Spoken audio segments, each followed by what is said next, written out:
Good afternoon, all, and welcome. My name is Kyla Hannington, and I'm the Public and Outreach. I'm just let me try that all over again. I am the Public Outreach and Engagement Division Manager with the Prince George's County Office of Human Rights, the county's civil and human rights education and enforcement agency. With me today as co-host is my wonderful colleague Andrea Lopez Herrera, who's also with the Outreach Division. Our agency investigates complaints of discrimination, fights human trafficking around our region, ensures all people can access county government services in the language of their preference through our language access program, and offers community outreach to educate on matters of social justice and build community. And we are so excited today to be unveiling a new partnership program between our office, the University of Maryland, and the Prince George's County Memorial Library System called Social Justice in Community. In this series, we look at how does human rights research impact our communities? How does scholarship on human rights violations or issues of social justice have any meaning in our day-to-day lives? And what is being discussed, studied, and thought about in universities today? For today, our very first in this series, we are honored to have with us Dr. Nicole DeLoatch. Dr. DeLoatch received her PhD in sociology, excuse me, from the University of Maryland in 2020. Her dissertation focused on the socio-demographic determinants of chronic mental and physical health conditions for Hurricane Katrina survivors. Her general areas of expertise are in intersectionality, social psychology, health and illness, and education. From these interests, our research agenda will focus on pathways to health and illness shaped by race, class, and gender, as well as an exploration of post-secondary educational outcomes using an intersectional lens. Dr. DeLoatch teaches courses on contemporary social problems, differences in educational outcomes, human societies, and the intersectionality of health and illness. Her most recent intellectual endeavors center on improving access to undergraduate education, expanding opportunities for undergraduate extracurricular development, developing internships, and applied opportunities for putting the sociology major to practice. And we are absolutely thrilled to have you with us today. And as kicking us off for this great new series, welcome very much, Dr. DeLoatch. Thank you so much. I really appreciate the opportunity to be here with you and your viewers and to share some of my research. Um, so, just to preface and introduce my research, I will just say that I started graduate school, and while I was in my graduate program, I wanted to learn more about intersectionality and how intersectionality could be used as a tool to really illuminate and potentially address some of the prevailing social inequalities in relation to health disparities and educational disparities in society, most specifically. And I started off with a question after I took my first intersectionality course with Dr. Patricia Hill Collins. And what I really wanted to know is, how does racism, classism, and sexism get under the skin? How does it permeate the boundaries and the borders of our corporality? And really, sink in to create these differences in health outcomes for individuals who have to deal with these chronic conditions in society. And so if we can start the presentation now. Okay. Thank you. Right. And so I met with my advanced statistics professor, and I said, look, I really have this question. I want to know more about also how disasters can shape and inform these prevailing health disparities in society. And he said, oh, well, I've got some data for you. And so I then analyzed, using an intersectional framework, Hurricane Katrina's effect. So this was an acute situation on the chronic conditions that people face, either with mental health, with their mental health problems or physical health problems. Okay. And so today I'm going to give you sort of a brief introduction, a very brief literature review. I'll discuss the theoretical framework that I use to analyze the data. I'll address also my research questions and hypotheses, as well as my methodology results, the significance of my findings, and future recommendations for research. And then we'll follow that up with Q&A. Okay. So to introduce this topic very broadly, like I said before, I was very interested in this concept of socially induced disease. And so I wondered about how oppression can permeate the skin, or how it's internalized and manifested as disease. And then I wanted to specifically address how does disaster experience shape this process. On August 29, 2005, Hurricane Katrina caused catastrophic damage to the New Orleans area. And the reason why this area is so important is because it has historical legacies around class, race, and gender that are very apparent. And you'll see later on in my research what we found. But during Hurricane Katrina and shortly thereafter, over 500,000 people were evacuated. There were 90,000 square miles declared as a disaster area. This is about the landmass size of the United Kingdom.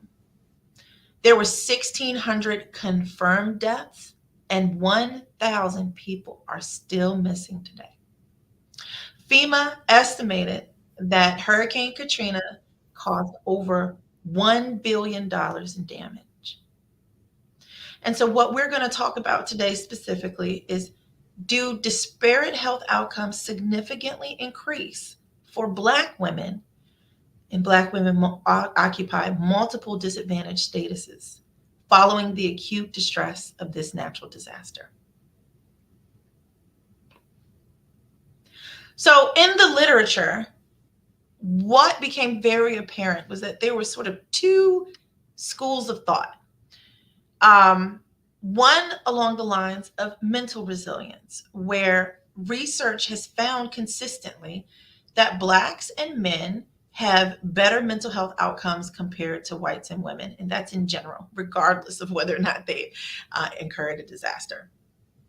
And then there are physical vulnerability differences. And that is Blacks and low-income people have worse physical health outcomes. They have higher mortality rates and higher morbidity rates when compared to whites and high-income people. And so what was really missing from the literature were intersectional studies. They were really focused on one dynamic, right? Or one characteristic of our, of society. So they were either race-centric, where they said, okay, we're going to look at Black, differences in health outcomes with Blacks and whites. Or they were sex-centric, where they wanted to just look at differences between men and women. And in so doing, sort of disappear the differences that are uniquely experienced by members of marginalized communities within those groups. Or they were class-centric. They just said, okay, we're going to treat this in a very Marxian way as, an issue between the rich and the poor, or the proletariat and the bourgeoisie. And I also found that there was very little intellectual cooperation. Most of these studies were not interdisciplinary.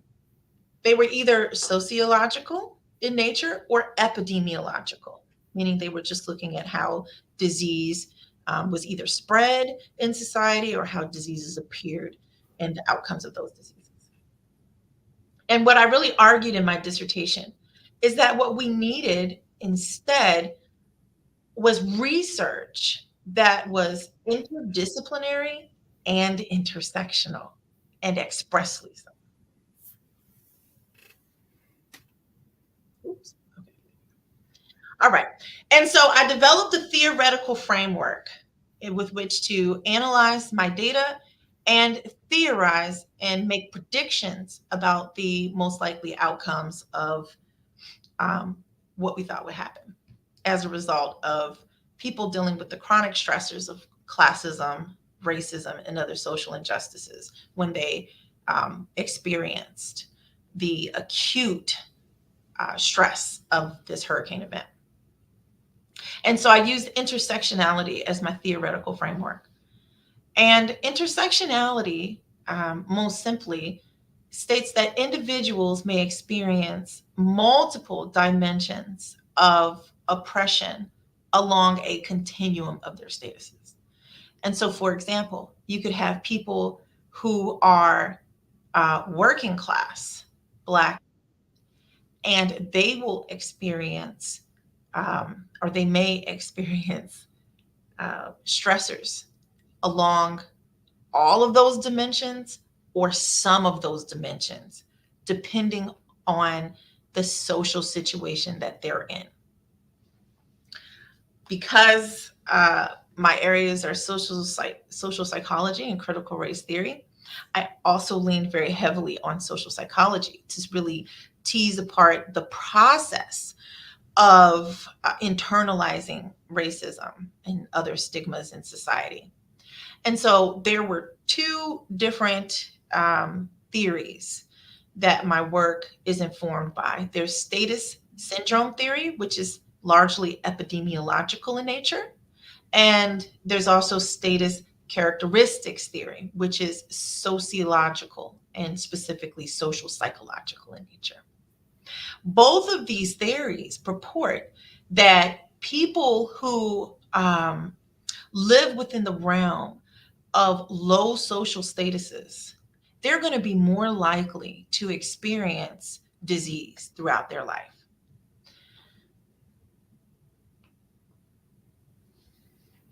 And so my research questions and hypotheses were to analyze mental and physical health outcomes for disparity. My first research question was, does disease diagnosis significantly vary by race and sex?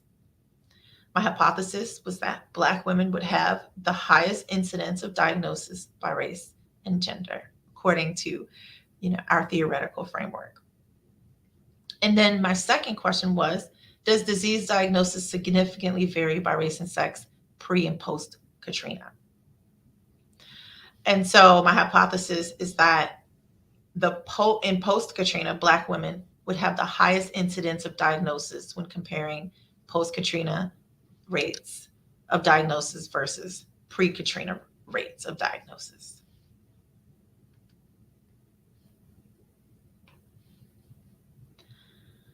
And so I used the DNORS data, that stands for the Displaced New Orleans Residents survey.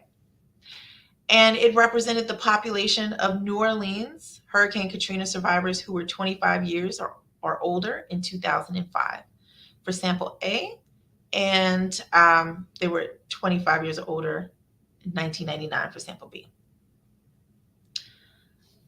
So the sample A group between the years of 2005 and 2009 were 30 years old, and in the sample B group, the pre-Katrina physical, mental, and health diagnosis, they were 36 years or older between 1999 and 2004. I used a logistic regression odds ratio to estimate the difference in likelihood of being diagnosed with the health condition by race and sex separately for the pre and post Katrina periods. So what were my major findings? I'll just give you sort of the big picture, and then we'll delve deeper into the details in the coming slides. So my major findings were that in relation to physical health outcomes, Black women were more likely to indicate negative physical health outcomes when compared to their white or male counterparts, regardless of Hurricane Katrina. So what that means is that their health, their physical health outcomes were just worse overall. Okay. And so that really speaks to the insidious nature of the chronic experience of racism and classism and or sexism. And then I also did not find any difference in association between race and sex group pre-Katrina versus post-Katrina. There were significant or considerable increases in adverse health physical outcomes across race and sex groups for everyone.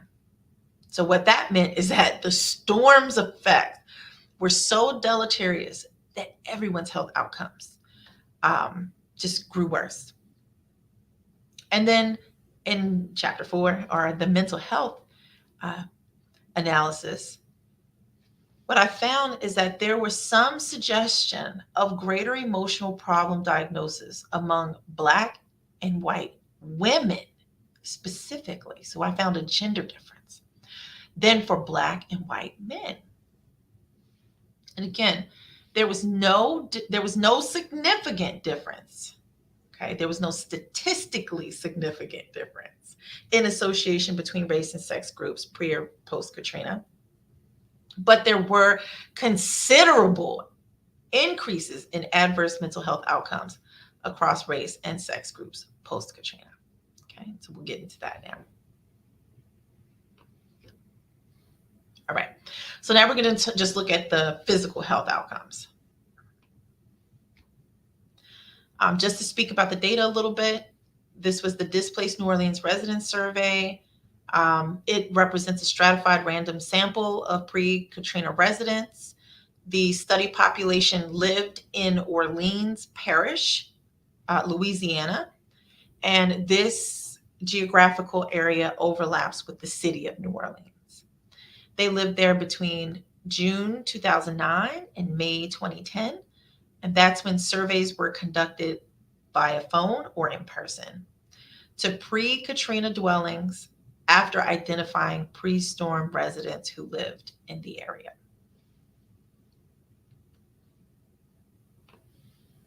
All right, so what does this population look like? So for the race and sex distribution of DNOR's adults aged 30 and higher, these are weighted percentages. White men represented about 16.6% of the population. White women were about 16.1%. And Black men were 29.6% of the population. And Black women were 37.7% of the population. So we had a really good representative sample of the city of New Orleans by race and sex. And so specifically, did hypertension or diabetes diagnosis significantly vary by race and sex? What I can say overall is that though there wasn't much statistical significance, there was some substantive significance. And so what follows is my bivariate and multivariate analyses of physical and health outcomes for hypertension and diabetes. What we see here in this table is the annual hazard of being diagnosed with hypertension by race and sex for these Hurricane Katrina survivors. And the Black women are in red, Black men are in green, white women are yellow, and I believe, I can't really see. Is there a way to make this little slide thing disappear? I think this is, the blue should be white men. Oh, perfect. Thank you. Thank you so much. I appreciate that. And what you'll see is that if you look at the years between 2006 and 2008, you'll see a substantial increase in the rate of hypertension diagnoses for Black men and Black women, especially when you compare it to the yellow and blue lines for white men and white women. Now, what about for emotional problem or depression diagnosis? Did that significantly vary by race and sex? And again, there were not statistically significant differences by race and sex, but there were substantively significant differences along the lines of gender. Okay. And so again, we see the annual hazard of being diagnosed with an emotional problem by race and sex for respondents who were aged 30 plus in 2009 and 2010. And what you'll see here is that there's a really tall yellow line, and that's the hazard for white women. And then you'll see the other groups Black women, white men, and Black men, they're high, but not as high as the yellow line for white women. Significance of findings. So what did I find? I found out that health equity matters. So even though there weren't statistically significant differences in the acquisition and later diagnosis of hypertension and diabetes,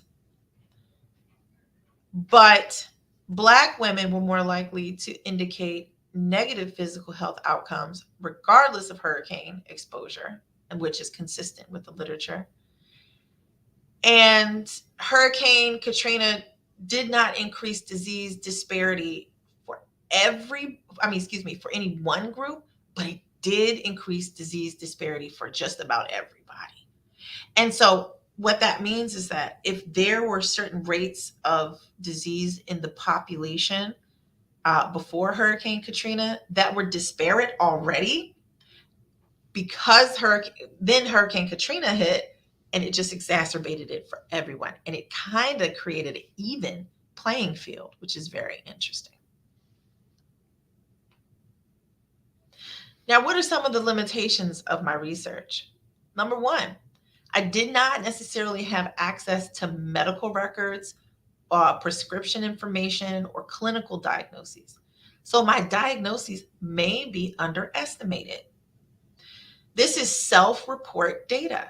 And so if someone either had not been diagnosed because they weren't able to get to a doctor for that diagnosis, or they had forgot that they were diagnosed at some point in time, then that could affect the sort of the amplification of the results, right? And that could be one of the reasons that I didn't find statistically significant disparities. There's also the unreliability of self-reported data. Again, it self-reports. And so someone who's responding to the survey, either over the phone or in person, they could have either, like I said, not mentioned that they had been diagnosed with one of these health problems, or maybe they didn't know that they had the health problem. And so the statistical power was constrained by small diagnosed sample sizes for pre-Katrina in comparison to the sample sizes following Katrina, sorry. And so what basically happened is people got older too, right? After they experienced Hurricane Katrina. And so age kind of confounds these results as well. And so when you're looking at a relatively young population of people, you're not necessarily going to see like huge numbers of people being diagnosed with hypertension or diabetes or other mental health problems. But as people age, they tend to not fare as well health-wise. And so oftentimes as people get older, they also pick up some of these illnesses over time as the body just deteriorates, basically. All right. So what are some future recommendations? This research sought to build a robust theoretical framework by articulating status characteristics theory and the epidemiological theories with one another, and use that in combination with an intersectional analytical framework to discover and tease out the nuances of these health disparities by race and sex. And so for future research, I think, this is something that I might do, or maybe other people who are interested in this topic, they could investigate how Hurricane Katrina survivors' children's mental and physical health outcomes pan out as well over the long term. And so now I am ready to take any questions that you may have. Okay, well, I have to say that was so interesting, and thank you so much for that. And I loved it. Welcome. Thank you. And I will say this also for people watching: if you have questions, please type them in the chat wherever you're viewing. We will share them with Dr. DeLoatch. And uh, Andrea, do you have a question to start us off, or do you want me to jump right in? You can jump right in. Well, I'll maybe start with the end. You had talked about, and it was funny. Some of the time we were off the screen, so you couldn't see it, but I can see us backstage. And there were things you were saying, and Andrea and I were nodding or looking excited at exactly the same time. So one of the things that you said towards the end was, you mentioned studying the survivors of Hurricane Katrina's children. Yes. And you had indicated that you sort of said that may be something I do. And I was, before you got there, that I was actually making notes, and I was going to ask you, like, what is your next, like, what do you, I don't know how much you want to tip your academic hand here, but what are you thinking? What does come next? So right now, actually, I am working on a study with my previous advisor, Dr. Michael Rendell, who's the director of the Maryland Population Research Center here at University of Maryland. And we are going to expressly look at how the aging and the elderly fared after having, experienced this disaster. And so we're working on an NIH grant to fund that research. And so I will go to the New Orleans area and visit with people in their golden years in that community, and just talk about some of the challenges they faced. And because what we're concerned about is, number one, these natural disasters aren't going to go anywhere anytime soon. And as a matter of fact, they're picking up speed. Right. And we really are,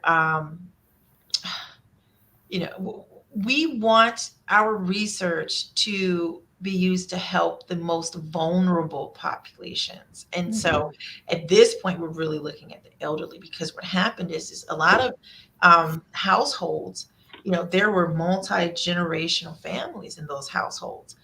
And so having a sick grandmother or having a sick parent, and then having to be able to navigate through the terrain of the hurricane, and trying to get resources for everyone so that they could remain safe and healthy. That was one of, there was just so many obstacles. And so we found that there were elderly who were unable to, have access to the medications that they needed in order to survive. And so we found that there were a lot of deaths related to that. And so these aren't necessarily direct consequences of the storm, but they're these indirect, tangential sort of outcomes that are experienced by survivors. And we have communities in these environmentally vulnerable areas that have a large population of elderly people.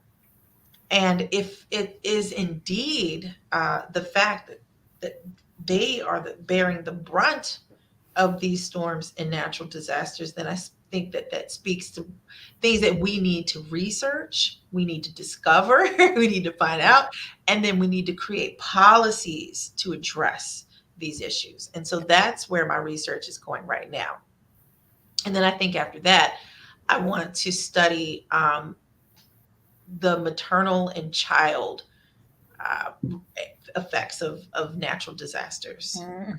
There's a whole vein of research that's uncovering the fact that we have children who were born to mothers who've experienced disasters, and they have increased an increased likelihood of being diagnosed with mental and physical health problems later on in life. And that even if the mothers experience the the storm or the natural disaster while they were pregnant or not. I find this very hard. I've heard about this too, as it relates to trauma. Like, you go through a traumatic event, which I think the storm, which I think you did a great job of showing, like Katrina was very traumatic. Right. So going through a traumatic event, and yes, years later having a child. and Yep. that trauma is passed on. And I find that absolutely fascinating. Absolutely. And so, you have epidemiologists and you have other health professionals that are really looking into this because this has lasting consequences for our population. I mean, if women are experiencing this level of trauma from natural disasters, and these natural disasters are picking up pace because of environmental destruction and things like that, then that speaks to generations, an intergenerational effect of sort of passing down this legacy of poor health outcomes. Mhm. And that passing down or handing down of these poor health outcomes are disproportionately going to affect communities of color and low income communities, Mhm. Mhm. which further exacerbates, the disparities in society. Right. Keeps the Yeah. inequity It just going. keeps it going. It's a vicious cycle. Right. I have a lot of questions, but I don't want to be a quite. Andrea, do you want to jump in? Yeah, so I'm curious to know that if when providing resources after, because I was fairly young when Hurricane Katrina happened, and I was born and raised in Maryland, so I'm not very aware of it. So my knowledge about Katrina is very limited to maybe what I've learned in school. Mhm. But I'm curious to know that if when resources were being provided, of if mental resources were being provided as well or not, and if that's may have caused the trickling of the traumas that have happened, that have been happening thus far. That's an excellent point. And so after Hurricane Katrina, let me tell you, it was like the Wild West out there. People were stranded in their homes sometimes for Mm, weeks, and their right, homes were rotting and mildewing. And, you know, the elderly had a hard time getting medical care. right, And the US, the federal government, they were trying to create sort of a systemic response to the mm, storm, where they were meeting like these very high level needs of, okay, do you have food, do you have clean water, and then after that people were just basically left to fend for themselves. And so mm, oftentimes they were not given adequate or any mental health care after they yeah, had experienced these storms. And so the trauma is just there, just with them every day. Can, Andrea, I'm so glad you said that because one thing, as at least for me, as someone getting older, I forget that there's like adults who don't have the same knowledge or same experience that I have, right? So, Dr. DeLoatch, can you give us like a little overview of Katrina? Like, I'll just give a little background story. Maybe you can run with it. Which is, so I'm from Canada, and maybe 5 years after Katrina or something, there was a TV show, and we will not get into the quality of the homes that were constructed because that is a different story. Oh But yeah. there was a TV show in Canada called Homes on Homes, and I believe it was 5 or 6 years after Katrina Hmm. that I was watching this program, and they were going to New Orleans to build houses, I think with Brad Pitt or somebody, Hmm. and that's a whole. We can talk about that too. But the point is, well, the point I'm trying to get to is this was years later that people did not have homes, and that they were living in like as you described. So, can you take that and maybe just explain for Andrea and other people, like, really what are we talking about when we Absolutely. talk about Katrina? Oh yeah, absolutely. So we basically call those the displaced people, and there are families, there are individuals who are still displaced to this day from Hurricane Katrina. There were entire areas within the city of New Orleans that were completely obliterated. The homes were destroyed. You had FEMA come in. They tried to provide some semblance of infrastructure, but those infrastructural supports were often lacking. Um, and you have entire communities that even to this day have not been rebuilt. You have schools that children regularly attend that still have not been addressed, and they're in need of mold abatement and things Ugh, like that. Yeah, exactly. 18 years. 18 years. That's right. And there's still, Hurricane Katrina has had such a ripple effect through and across time. And so you have families that were largely dissolved because of Hurricane Katrina. You have people who now live in neighboring states, especially like the Texas area, where they're permanently displaced. They haven't been able to come back home, and so that has a legacy for the families and for the families of Hurricane Katrina survivors and for the culture, right, of New Orleans. This was a cultural mecca, right, in the South. And so yeah, when I say that this was a disaster, I mean, it was absolutely horrible and terrifying for the people who had to witness and survive this horrific event. And even if they did survive, and this was the part that really inspired me to write my dissertation, even though they were strong enough and resilient enough to survive the storm, they were not strong enough necessarily to escape these legacies of race and class and gender and the inequalities that are associated with those spheres of life. Thank you. Yeah, you're welcome. So I was kind of thinking just now, and I really loved your presentation, and you had mentioned towards the end how this is something, natural disasters is something that we're seeing quite often, and unfortunately we know that that's something that is out of our control. So when I think back to the Katrina incident, something that triggers in my head is why was it so bad? What preventative measures could have been taken so that residents weren't so affected? And how can we, as we know that they're coming, there's no preventing it, how can we look at the neighborhoods that are more at higher risk to not have those same results that were in 2008 happen in 2023 and 2024? Oh yeah. Well, we have to get into some things now. Yeah. In the New Orleans area, what you had was these housing areas that were built by the levees, and they were built on lower ground. And those homes were largely sold to Black and brown and low income people. Okay. The people who were wealthier and or white, they were able to buy homes on higher ground. And so even though they may have still experienced some damage from Hurricane Katrina, it wasn't as disastrous as the poor people who were living right there in center mass where the levees were. And so once the levees broke, that was it. Their homes were destroyed and were flooded.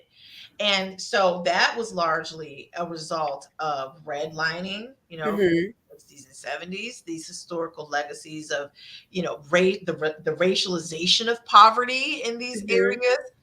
And then also sort of ascribing groups of people to certain areas, right, based upon, the affordability of the homes. And so they knew for years that these communities, could be wiped out if those levees failed. They knew, they had all the knowledge. Oh wow. But it was too expensive.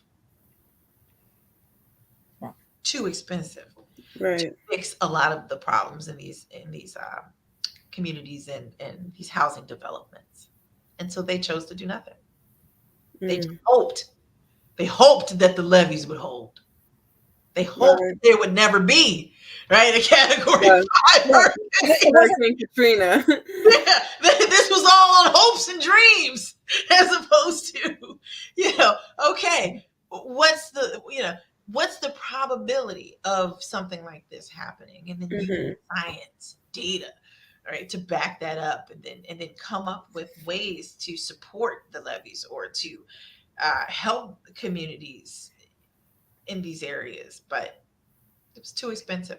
Well, it's not their homes they're gambling with, Not right? their homes, right?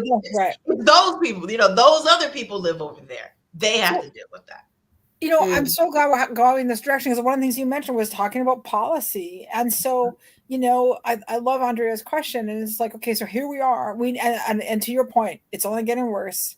And and that's real. Yeah. So what are things that are happening or should be happening, or that we as voters or community activists or just humans in the world, what are things that can be done and put in place to improve outcomes for people?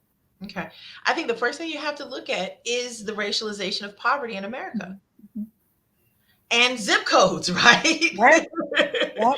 I mean, it's just, we could put a Band-Aid on all of this, but and it's not if, it's when. When the next category 5 level hurricane, or 6, oh my goodness, but when that happens, not if, but when, if we haven't thought about our most vulnerable members of society and how they are going to be the ones who bear the brunt, bear the burden of these environmental disasters, then basically we're going to not get anywhere. I mean, policies are going to have to address poverty. Policies are going to have to address the racialization of poverty. Policies are going to have to address schools and schooling inequality, because all of these things are tied together. They're interrelated. They're like spokes on a wheel. You can't take one out without affecting the other. Right. And so if educational disparities aren't addressed, we're going to keep seeing these environmental and economic and health disparities.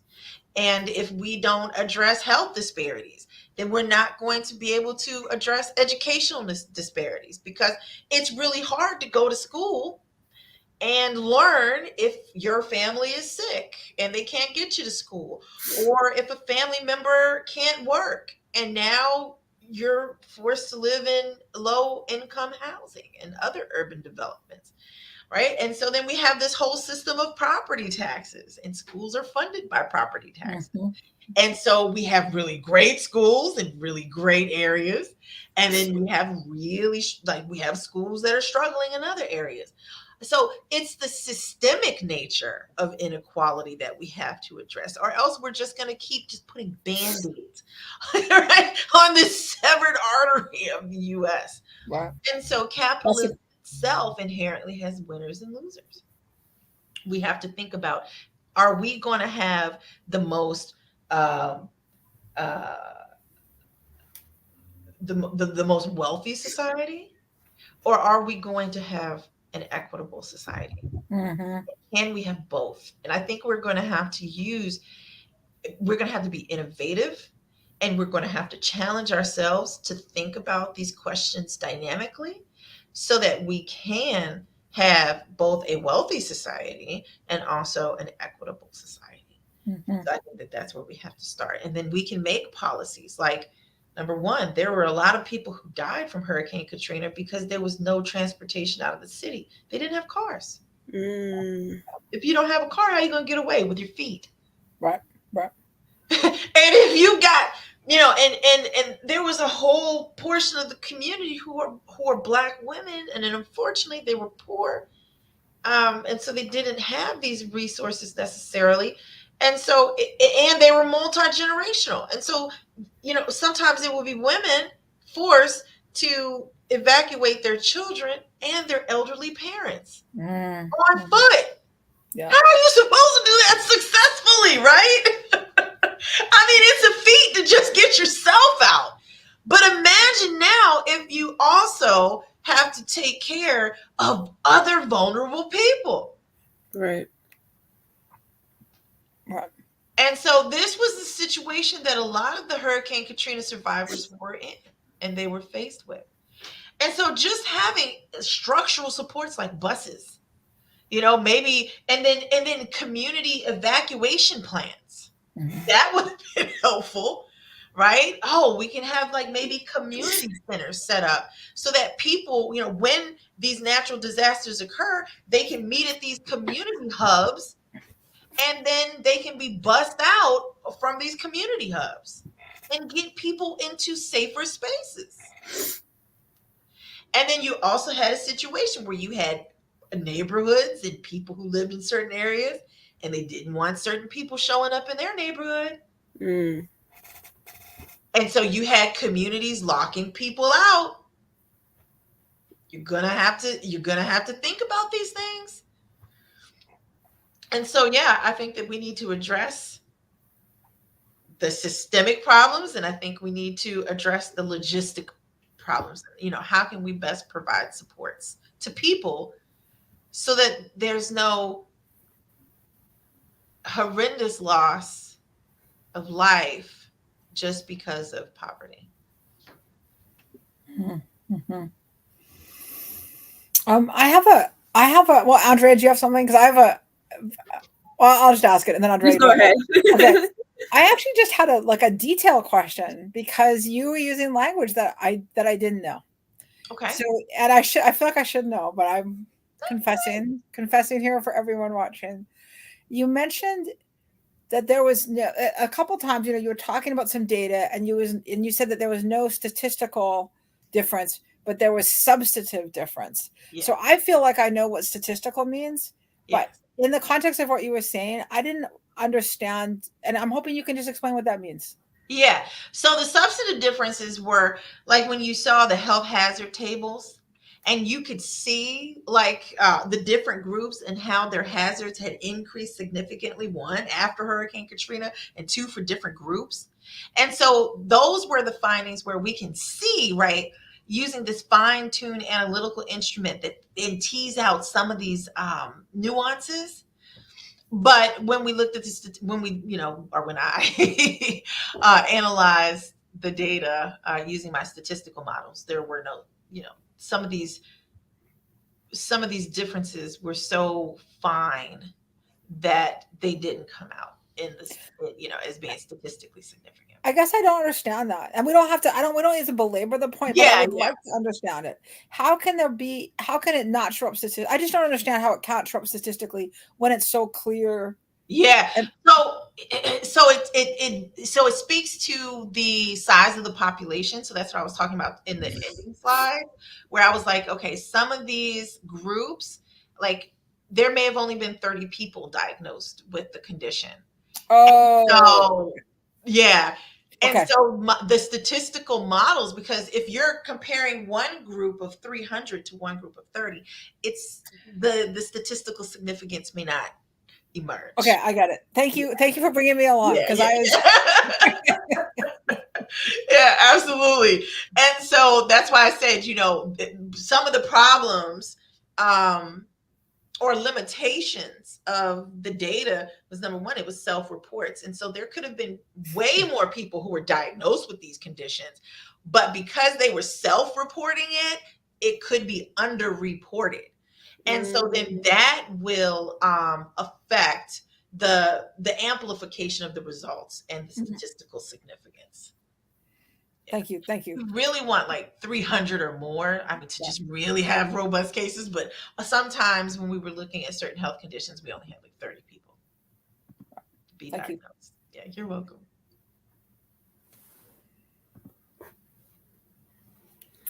So moving forward, what especially now, because since we've had, natural disasters, maybe not as big as Katrina, have we seen a change in policies or anything like that since then? Or are we just still at ground zero with everything? I think it depends on the state. Okay. So a lot of these things are state specific. Okay. I think that the New Orleans area in Louisiana specifically, they have started to look at some of these disparities. They have started to create some plans and some infrastructural supports, but they're very rudimentary. We could have, we're talking about almost a decade and a half later, and there hasn't been much work. And I think it has something to do with the people who are bearing the burden of these disasters. Gotcha. So if these natural disasters were affecting everybody at the same time in the same way, I think you would have more national supports as well as state supports. But like I said, because the burden is being bared by the poor and by marginalized people in the community, Right.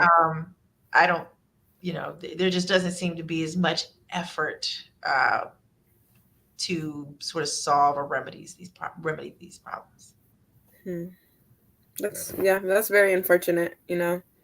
because that's just how, we create the generations, and generations still going through the same problems. Yeah. And we should definitely try to put a stop to, Yeah, it's the intergenerational transmission of poverty that's really at the heart of all of this. And until we do something about that, but then you have to think, like, how does solving the intergenerational transmission of poverty align with capitalistic motives and agendas? Doesn't align well, right?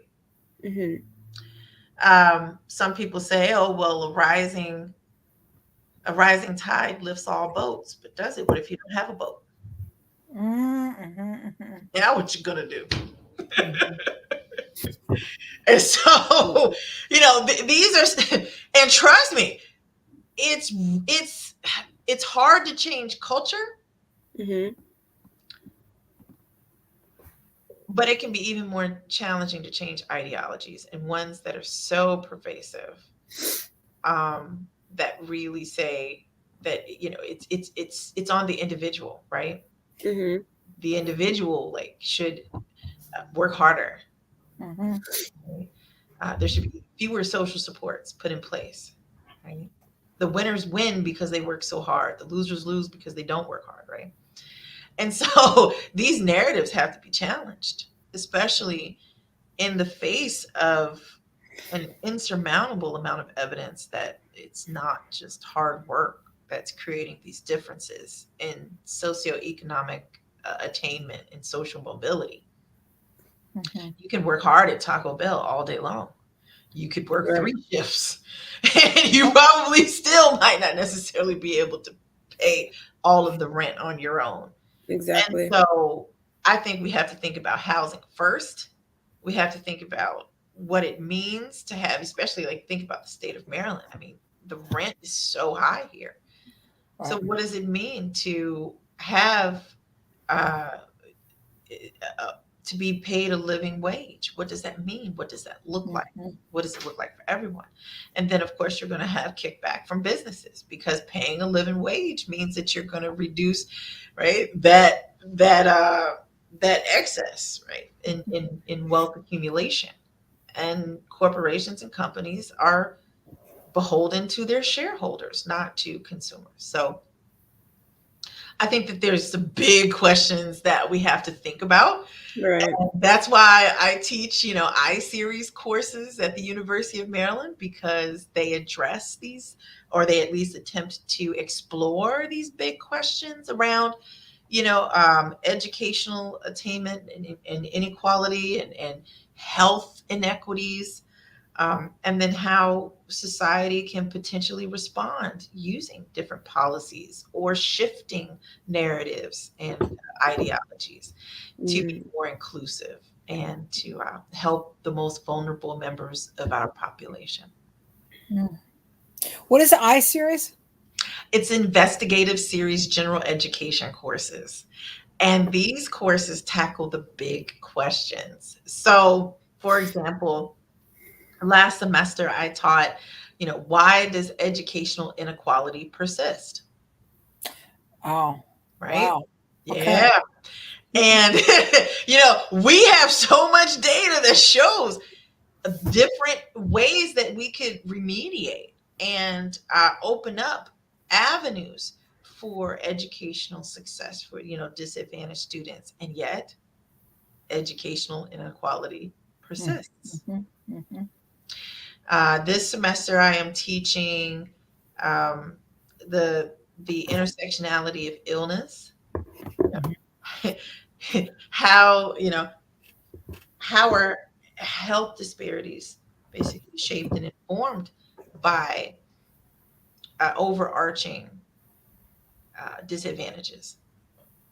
And so that's the course that I'm teaching this semester. And I have students engaging with the literature on intersectionality, and not the stuff that you read right, in a textbook. No, because there's so much misinformation about intersectionality and critical race theory in particular. Yes.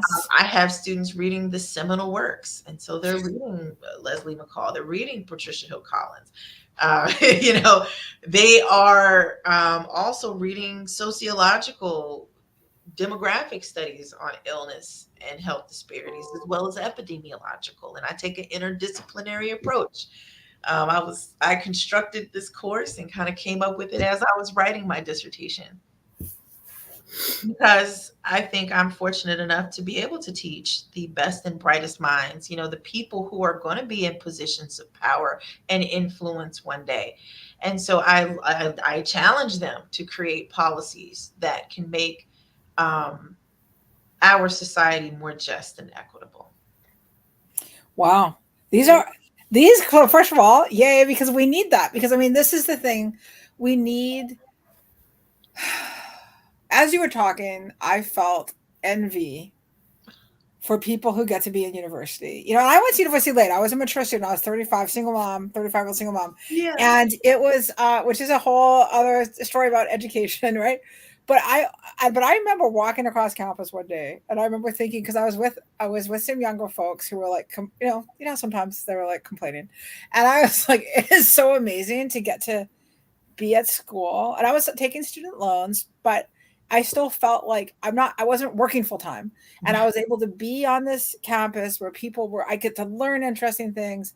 And people cared what I thought. And like, when in the world do you ever have this experience? Let me tell you, when I was making sandwiches for like Sam Subs, nobody cared like what I thought. So university is so amazing. But as you were talking about this, I was just like, wow, there are students right now at University of Maryland who are getting to have this opportunity and learn this. And also, what does that do for our society, right? So to have people having the opportunity to learn this, and then they're going to go out into whatever jobs they have with this knowledge and in their home buying decisions. And it is amazing work that you were doing. And so thank you so much for what you were doing there at University of Maryland and for our whole society. Absolutely. Thank you. That's right. Send your children to us. Yes, I was like, this is a great there for. Yeah, it is a great advertisement for UMD. I do have to say, I have the unfortunate task now, though, of saying at high speed, because we have a minute left. We're going to go slightly over time while I do a little bit of a close. Okay. I have a couple things to say, and I didn't want to interrupt the flow of the conversation, but I'm going to take this time now. Dr. DeLoatch mentioned zip codes. So one of the things is our office, and those of you who've been with us for a while know that we have a series with the library system called Does Your Zip Code Impact Your Whole Life? And we actually have an event coming up on December. I am going to make up the date. I'm going to call it December 5th. Pretty sure it's December 5th. And it is on this book, The Injustice of Place, Uncovering the Legacy of Poverty in America. We're having the three authors of this book join us for a zip code, Does Your Zip Code Impact Your Whole Life series on this, which is literally what we've been talking to you about, Dr. DeLoatch. And so I was like, we're doing this right now. And the very next day, which is December 6th, and Andrea, I hope you have the prop because I don't. The very next day, we're having the two editors of an anthology called What Things Cost. And we're looking at, these are voices of people writing from all over the country about like, what does it mean to not be a wealthy, like what is their experience, as the other 99% essentially. So we have these two events coming up. And then again, related to also zip code and redlining, you want to go all the way over to February. And unfortunately, I can't remember the exact date in February. Andrea, do you know, is it the 4th? February 5th. February 5th, we're having Dr. Carlton Waterhouse from Howard University, who's going to talk to us about redlining and environmental justice. So those of you watching, I hope you can come. Dr. DeLoatch, I also hope you can come. So but it's been absolutely wonderful to have you here and to learn from you. This was great. What a great kickoff for this series. Thank you so much. Yes, it was fantastic. Thank you. I appreciate you having me here. It's been wonderful. So we will be in touch. And again, for those of you watching, please join us at some of our upcoming events. And we're always looking forward to hear from you. You can reach us, learn about us on the internet, civilrights.mypgc.us. I did put a link to Dr. DeLoatch's UMD page in the chat. So look at the chat feature where you're watching. You can learn more about her. And it's also got her email there if you'd like to reach out to her with any questions. All right. Goodbye, everybody. And again, thank you so much. Thank you. Bye. Bye.